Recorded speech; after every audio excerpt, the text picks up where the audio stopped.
Welcome to Colney Talk Podcast.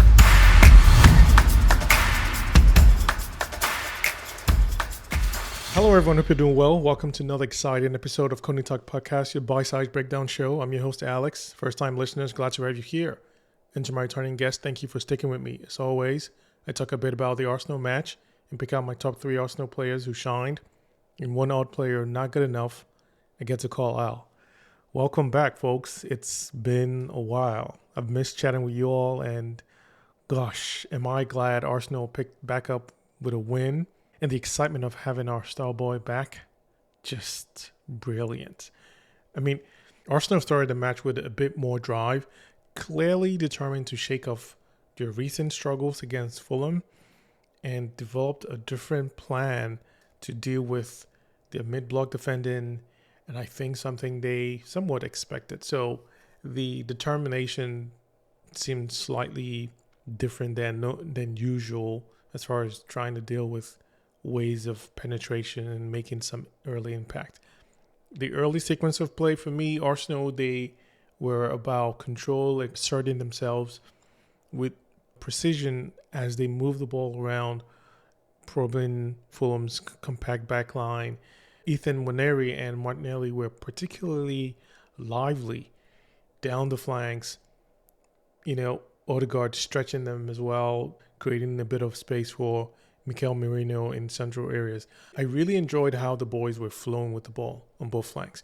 I would say a lot of that was as a result of having Timber and Miles Lewis-Kelly pushing way up to keep the game in Fulham's third.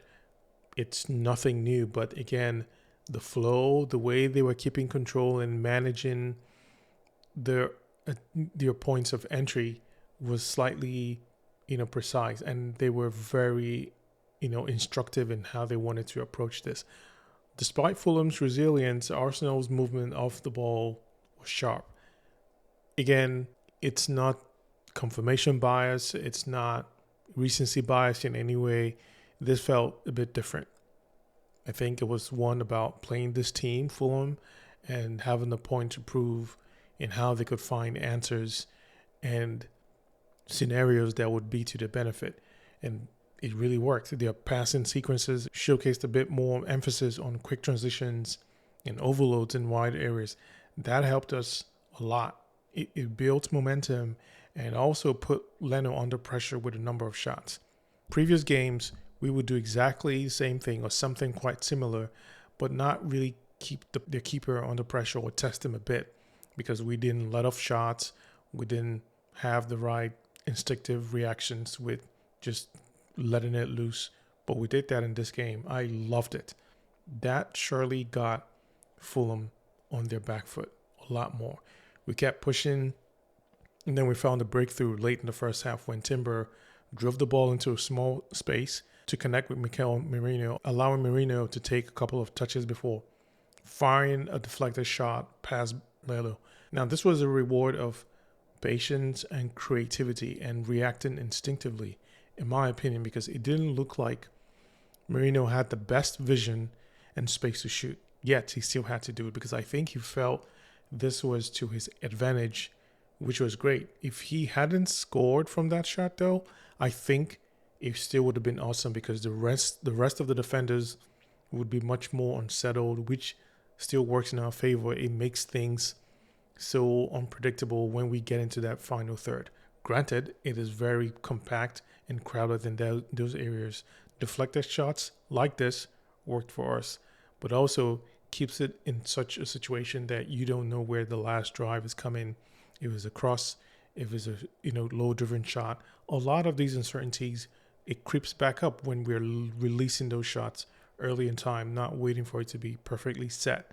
So again, you hear me say this quite a lot because I'm an advocate for it, and it works a lot more in our favor. Think about it. If this was in our box, we would scream, boot this ball out this box, not, get it away, because there's no time for tiki-taka passes within the box. We do that a lot. But again, for teams that we struggle to find chances, and in the moment when we don't have as much luxury to find that perfect golden chance, we got to create momentum waves of those shots, which worked, gave us those momentums and kept things going. So again, it's a recipe that doesn't seem to have failed. It worked in their favor, giving the team that confidence to go forward, and a lot of applause for there, because we were knocking on the door, which we did, and found our breakthrough, and everything else kept going. Now, the few worrisome moments that were, for me, not so great, where we were cut out, would have been more trouble if it all connected well for Fulham. First, the big setback in this match. Gabriel Magalhães, pulled up with what appeared to be a hamstring just 15 minutes into the game, and that forced Kivior into action. It was incredibly frustrating for me, though, that the ref wouldn't pause play after several attempts for Big Gabby to get the medical attention that he needed. It was so weird. I mean, is it only when there's more of a head injury that they pause a game? This is something that will still be talked about much later, but yeah, it definitely was a weird one. Now, while Kivior performed admirably, giving him his flowers there, Fulham did find opportunities to exploit our reshuffled backline. But I'm thankful that the rest of the players stepped up to defend even more in Big Gabby's absence, because that's a huge void to fill, and we had to find ways to compensate for that. A moment where Fulham threatened on the counterattack, particularly from Raul Jimenez, Raya had to be on alert to deny him from close range, and after a quick rebound, we just had to clear out any shots within the box. So that was good. Odegaard, not mentioned him yet, but he was amazing. He missed a golden chance to double our lead before the halftime, but that was clear. While we dominated possession, the missed opportunities to convert chances still leaves us as the vulnerable situation that we're dealing with. But again, the positives really outweighed all these little things. Odegaard was great. He pulled all the strings as you expect him to do, but that chance, I'm sure he would, think on it and, get more of the authority to do more of it. So it's more encouraging for me than anything. Going into the break with a 1-0 lead felt well-deserved and, if not entirely comfortable. So a lot of positives, as I said. The second half brought an emotional high for Arsenal fans and players, I'm sure, as Saka returned after 3 months out due to injury. I really thought, just me, that he was out for the season, but thankfully I was wrong. His introduction midway through the half was met with raucous applause from the Emirates faithful, and he did not disappoint. Just minutes after coming on, Saka scored what proved to be the decisive goal in this match. Martinelli initiated the attack with a blistering run down the left flank before finding Merino in space.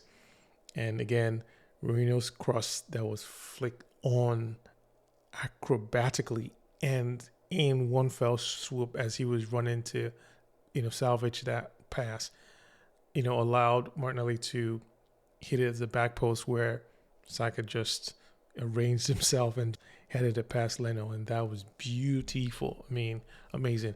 Saka's goal was not just a moment of individual brilliance, but a relief, a really big relief, because maybe for me, if we didn't have that goal, it would have just been me biting my fingers, sitting at the edge, because we needed to keep some distance, and this was it. So it was great. The interplay between Martinelli, Merino, and Saka highlighted fluidity in the final third, not to mention Declan Rice and Odegaard making sure that stayed in front of them. It was something of great quality that they showed, and they showed a bit more, and that was great. That fluid play and pass started off from the first half, and I think they carried that on, which worked brilliantly. I loved it. It was so heartwarming to see Saka back in action, and every excitement from the players, the coaches, and that gesture that he had after he scored.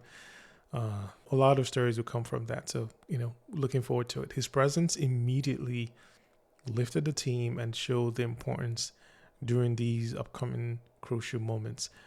As much as Saka's return brought joy, Arsenal's defensive frailties reared its head late in the game. Fulham nearly pulled one back when Rodrigo Muniz missed a free header following an excellent cross from Traore. He had no reason to miss because there was no pressure, no blocking, nothing. I mean, nothing at all. I wonder why Miles Lewis-Kelly was far away from him. That was very questionable. Moments later, though, Muniz redeemed himself by scoring from a deflected shot off of Saliba's leg, and this was during stoppage time. Although I was nervous because I really thought we had this clean sheet and we were going to walk away with this. But again, it's never as we can always predict. We looked disjointed defensively in those final stages of the game because it allowed Fulham too much space on counterattacks.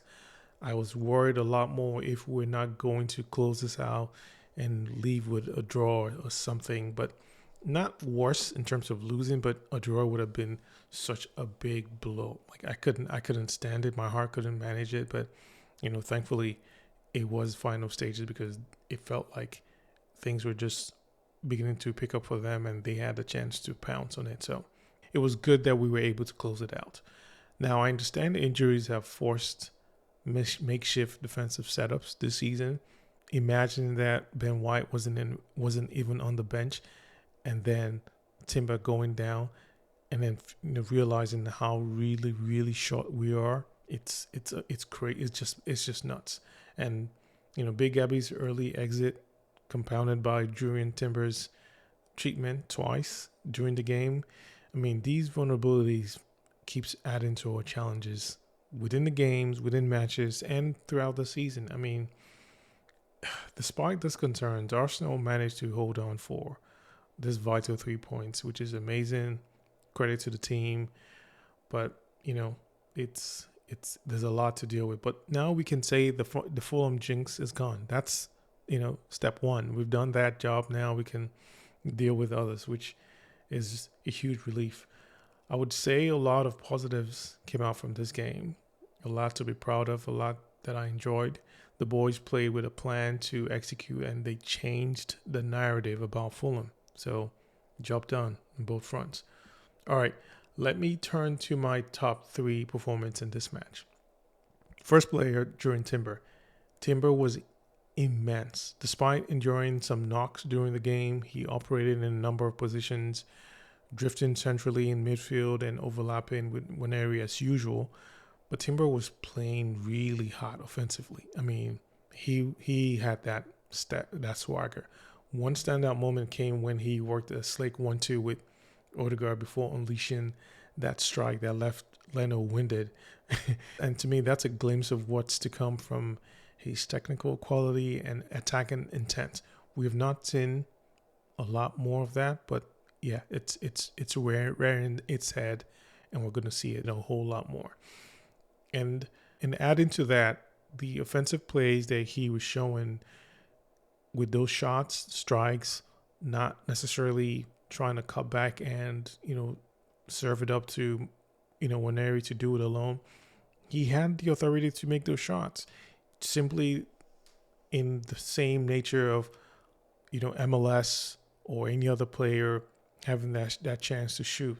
That's what I love about this game. That's what I liked about the fluidity and the instinctive response from the players when they were in a position they believed to shoot.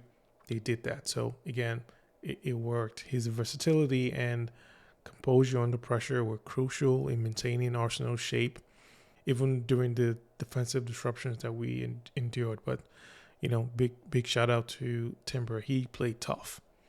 Second player, Mikel Merino. Merino continues he just continues his remarkable form with another goal that showcased his adaptability. I mean, for him to be able to drop deep, link up play while being clinical in front of goal, that has been invaluable. I mean, the opener was a flash of quality for a front man, possessing, that understanding in position and composure while receiving the ball under pressure before firing home a deflected shot. Besides his goal, Merino had played pivotal role in that Saka strike to give us that second lead with that cross. And then also combining brilliantly with Martinelli. There are a lot of things that he did when he dropped down the midfield to really give us that composure and maintain a little bit of that pushback against Fulham when they try to counterattack and move up against our back line.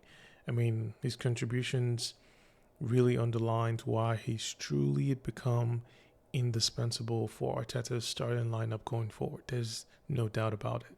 And yeah, if we can look back and see what he's doing right now, there are not a lot of players that can say they possess that, even as a true front man, number 9, striker, whatever. But for Merino to have this as a natural quality, yeah, that's top. That's top from him. Third and final player, Martin Odegaard.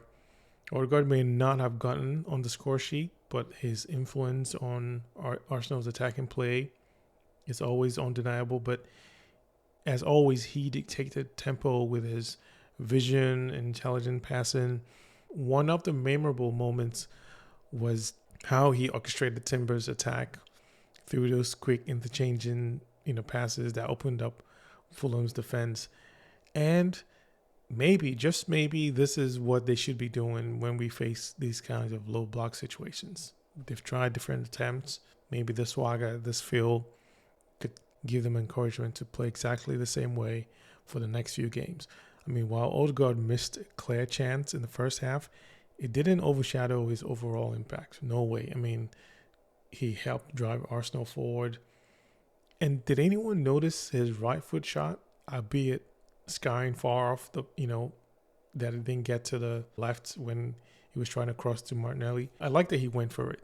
And also that he didn't have to stop to set himself just right to shoot with his left. I wouldn't call it an aimless shot, but more so a clean motion of a flow that he should continue to exhibit when he's playing in those situations, because it would allow him to do it more, give him more of that, confidence that he can shoot with his right, or at least get something meaningful. And it would also scare the defenses. So there's a lot of benefits for him to introduce more of his right foot shots, even when it doesn't seem perfect. So, I really like that. It was a great performance from the captain, and always, when he's on the field and he's with Saka, great things happen. No odd player to call out. It was just a few lapses from the boys in terms of our defensive composure, but overall, very pleased. This win against Fulham was more than just 3 points. It showed our resilience, playing a stubborn Fulham that we have felt we didn't have an answer for all this while, but now it's clear we do have a way to get over this. Saka's return brought hope at a crucial juncture as we gear up for more tougher matches ahead. The defensive lapses remain a concern that I'm sure they're going to clean up, particularly on the side with MLS. He's still growing and learning for him, so that's just expected. But this is where we have to all pray together and keep our fingers crossed for Big Gebbe's injury. I'm hoping he's able to come back, because the team, while we showed enough grit and quality, there is no replacing him, and we need him so badly. I mean, can this injury bug please give us a break? Like, pretty please. It's a lot. It's too much. We've endured a lot, and we just need some clean break for now. But for tonight, let's celebrate Saka's fairy tale comeback and the lift that it brings for us and the squad. There's a lot to be happy from this, without being robbed of those other unfortunate moments. But yeah, it's all pleasing, and, high fives all around. All right, I'll wrap it here for this episode. Thank you all for tuning in. Remember, if you enjoy this, like, subscribe, and share with your fellow Gunners. Until next time, take care.